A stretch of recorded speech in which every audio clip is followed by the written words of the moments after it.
नमस्कार। मैं ओम जी स्वागत करता हूं आपका आपके पसंदीदा यूट्यूब चैनल बीपीएस गस्सिमपुर में। आज हम बात करने जा रहे हैं हमारे राज्य राजस्थान के संभागों की। तो संभाग क्या होते हैं? देश की व्यवस्था को सही ढंग से बनाए रखने के लिए देश को राज्यों में तथा राज्यों को फिर संभागों में बांटा जाता है और आगे संभागों को जिले में बांटा जाता है ताकि शासन व्यवस्था को सुचारू रूप से या फिर सही ढंग से क्रियान्वित किया जा सके। तो राजस्थान में संभागीय व्यवस्था की शुरुआत कब से की गई, क्या इसका सफ़र रहा है, तो इसके बारे में अध्ययन करेंगे आज। तो राजस्थान में संभागीय व्यवस्था की शुरुआत 1949 में शुरू की गई थी तत्कालीन मुख्यमंत्री हीरालाल शास्त्री जी के द्वारा। लेकिन अप्रैल 1962 में मोहनलाल सुखाड़िया जी की सरकार द्वारा संभागीय व्यवस्था को समाप्त कर दिया गया।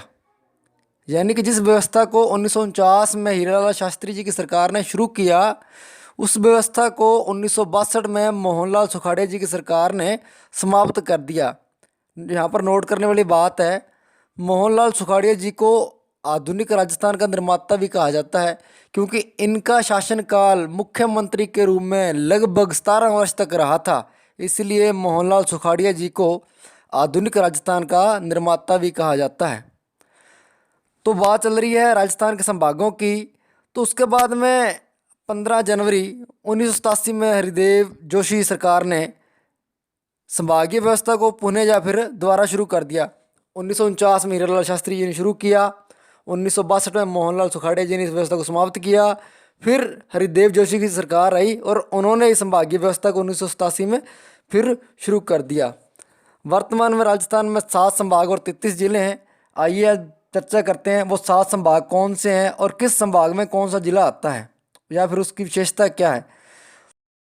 तो राजस्थान में 7 संभाग है: जयपुर, अजमेर, कोटा, बीकानेर, जोधपुर, उदयपुर और अंत में भरतपुर है।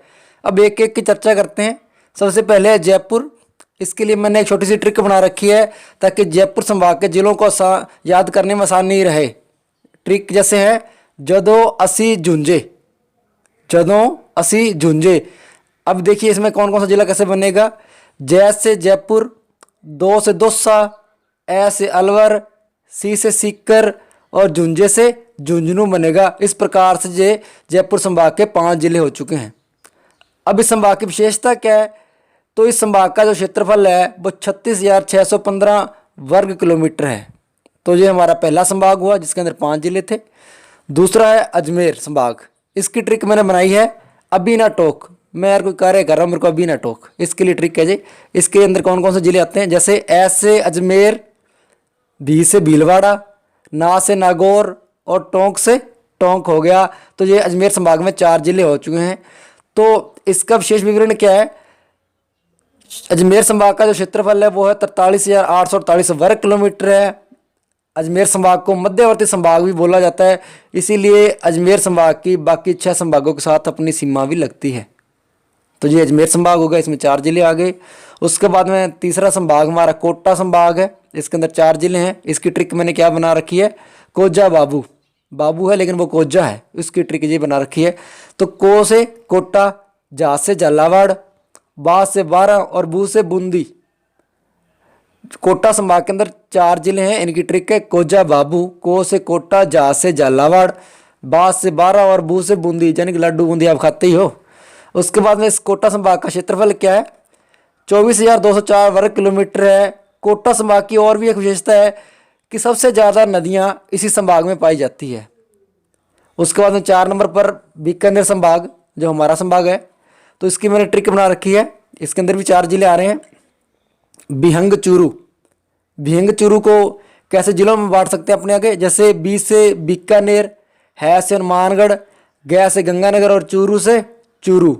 तो इसका क्षेत्रफल कितना है बीकानेर संभाग का, तो 64,708 वर्ग किलोमीटर बीकानेर संभाग का क्षेत्रफल है। बीकानेर संभाग में बीकानेर और चूरू के अंदर कोई भी नदी नहीं बहती है राजस्थान के अंदर, ये थोड़ी सी इसकी बात याद रखने वाली है। वैसे गंगानगर और हनुमानगढ़ में कोई विशेष नदी तो नहीं बहती है, लेकिन बरसाती मौसम के अंदर घग्गर नदी या फिर सरस्वती जो नदी विलुप्त हो चुकी है उसमें पानी आ जाता है, इसीलिए गंगानगर हनुमानगढ़ में घग्गर नदी बहती है।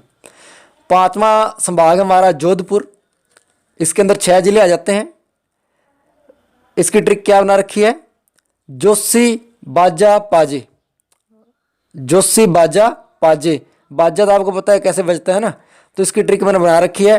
तो जो से जोधपुर, सी से सिरोही। देखिए सीकर और सिरोही में थोड़ा सा आपको अंतर याद रखना पड़ेगा।